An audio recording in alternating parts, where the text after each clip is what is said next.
حتما پاسخ نظامی خواهد بود.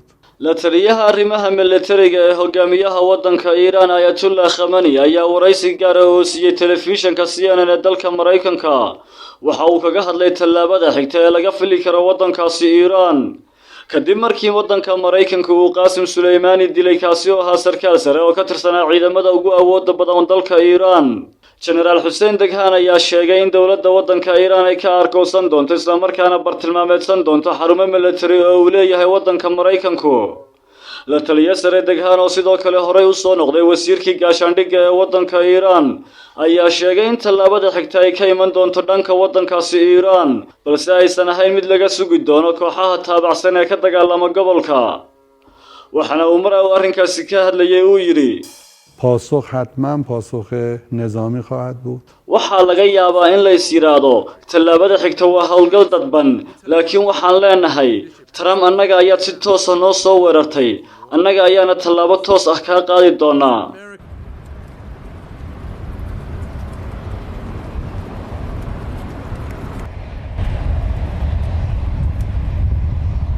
dawladda waddanka Mareykanka ayaa waxaa bariga ka jooga ciidamo aad u tiro badan kuwaasi oo kala jooga dalalka Ciraaq, Sacuudiga, Urdun, Kuwait, Qatar, Imaaraadka iyo waddanka Turkiga. waxaana dalka Ciraaq oo kaliya ka jooga ciidan gaaraya 5,000 oo askari. madaxweyne Trump ayaa bartiisa Twitter-ka ku qoray in haddii waddanka Iiraan ay weerarto saldhigyada Mareykanka ama muwaadiniin Mareykan uu dalkiisa ugu jawaabi doono hubka casriga ah ee uu haysto. waxaana uu yiri waxaan dalka Iiraan kula talinaynaa inaysan weerarin haddii ayna weeraraan annagu ayaa weeraraynaa.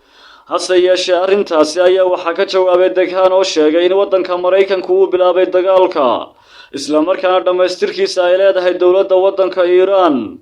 Daghan ayaa waxaa kale oo ka jawaabay hanjabaad ka soo yeertay madaxweyne Trump taasi oo ahayd in waddankaasi Mareykanku uu bartilmaameedsan doono 52 xarumood dhaqameed oo ay leedahay waddankaasi Iiraan haddii ay Iiraan qaado buu yiri tallaabo argosya.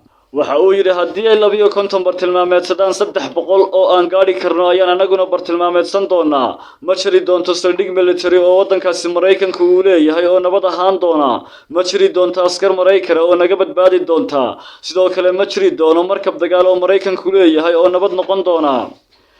waxa uu intaasi raaciyay dhammaan shacabka waddanka Iiraan waa Qaasim Suleymani qofka hadda isaga lagu bedelayna waxa uu ka hoos shaqaynayay in ka badan 20 sano waxaana uu aaminsan yahay qaacdadii iyo xeeladii uu lahaa Qaasim. dhanka kale madaxweyne Trump ayaa ku hanjabay in cunaqabatayn aad u ballaaran uu ku soo rogi doono dawladda waddanka Ciraaq haddii ay dhaqan geliso qaraar uu meel mariyay baarlamaanka dalkaasi. madaxweyne Trump ayaa sheegay in saldhigga cirka ee waddanka Mareykanka uu ku leeyahay waddanka Ciraaq ay ku baxday balaayiin dollar. ciidamada Mareykankana aysan ka bixi doonin dalkaasi Ciraaq ilaa iyo inta mas'uuliyiinta dalkaasi ay ka bixinayaan kharashka Mareykanka kaga baxay saldhigga.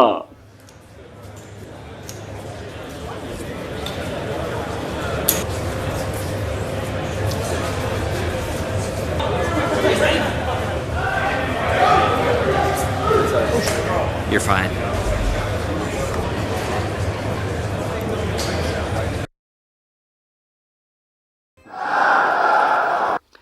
baarlamaanka dalka Ciraaq ayaa ansixiyay qorshaha dalkaasi looga saarayo ciidamada ajnabiga ah ee jooga gudaha waddanka Ciraaq.